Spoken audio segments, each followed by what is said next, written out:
मिस्र में यूसुफ को एक गुलाम के रूप में पोतीपर नामक व्यक्ति के हाथ बेच दिया था। पोतीपर मिस्र के शासक फिरौन के लिए काम करता था।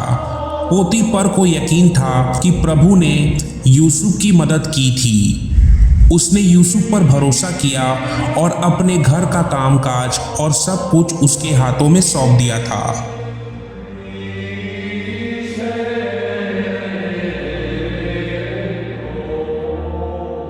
पोतीपुर की पत्नी यूसुफ को पसंद करती थी। वो चाहती थी यूसुफ उसके साथ मिलकर प्रभु की आज्ञाओं का उल्लंघन करे। यूसुफ ने उसे मना कर दिया।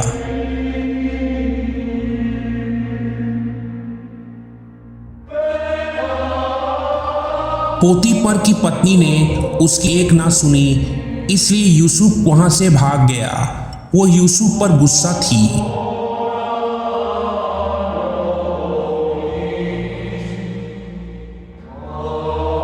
उसने पोतीपर को यूसुफ के वस्त्र का एक टुकड़ा दिखाया। उसने पोतीपर से यूसुफ के बारे में झूठ बोला था। पोतीपर ने यूसुफ को जेल में डाल दिया था।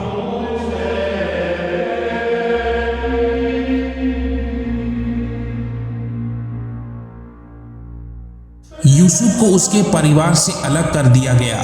वो एक गुलाम बन गया था और अब वो एक बंदी बन गया था। लेकिन फिर भी प्रभु ने यूसुफ की सहायता की थी। यूसुफ ने हार नहीं मानी। प्रभु ने जेल में पहरेदारों को यूसुफ के भलाई देखने की आशीष दी।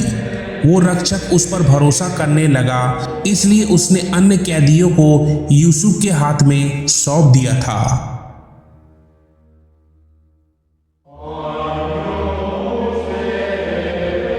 यूसुफ दो कैदियों रोटी पकाने वाले रसोई से मिला था, जो फिरौन के यहाँ काम करते थे। उन दोनों ने ही अजीब से सपने देखे थे। प्रभु की शक्ति द्वारा यूसुफ ने उन्हें उनके सपनों का मतलब समझाया था। रसोइयों के सपने का मतलब था कि वो अब स्वतंत्र हो जाएगा। 3 दिन बाद उसे फिरौन के यहाँ काम करने देने के लिए स्वतंत्र कर दिया गया था।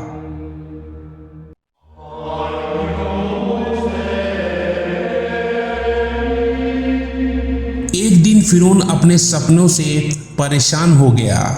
उसे कोई भी नहीं बता पाया था कि उसके सपनों का क्या मतलब था।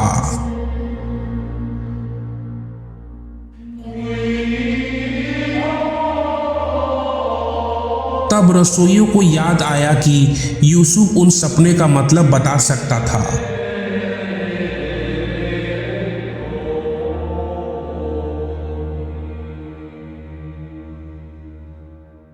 फिरौन के सपने का मतलब बताने के लिए यूसुफ को जेल से बाहर लाया गया था। यूसुफ ने कहा कि उन सपनों का मतलब ये है कि मिस्र के 7 वर्ष तक अनाज बहुतियात में होगा और उसके बाद के अगले 7 वर्ष अकाल आएगा, जिसमें अनाज बहुत कम मात्रा में उपलब्ध होगा। यूसुफ ने फिरौन को बताया कि मिस्र को इन अच्छे वर्षों के दौरान अतिरिक्त अनाज जमा करके रख लेना चाहिए।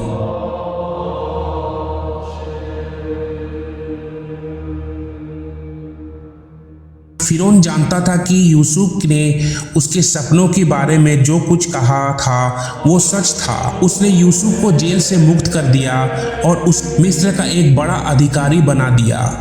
7 वर्ष तक यूसुफ के अतिरिक्त अनाज जमा करने में मिस्र की मदद की थी।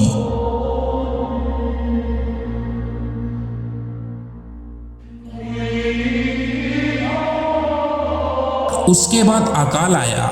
उस समय के दौरान कोई भी व्यक्ति अनाज की उपज नहीं कर सकता था। लोग यूसुफ द्वारा जमा किए गए अनाज को खरीदने के लिए मिस्र आने लगे। यूसुफ की वजह से मिस्र वासियों ने खुद को और अनाज अकाल से बचाने में मदद करने के लिए पर्याप्त अनाज बचा लिया था।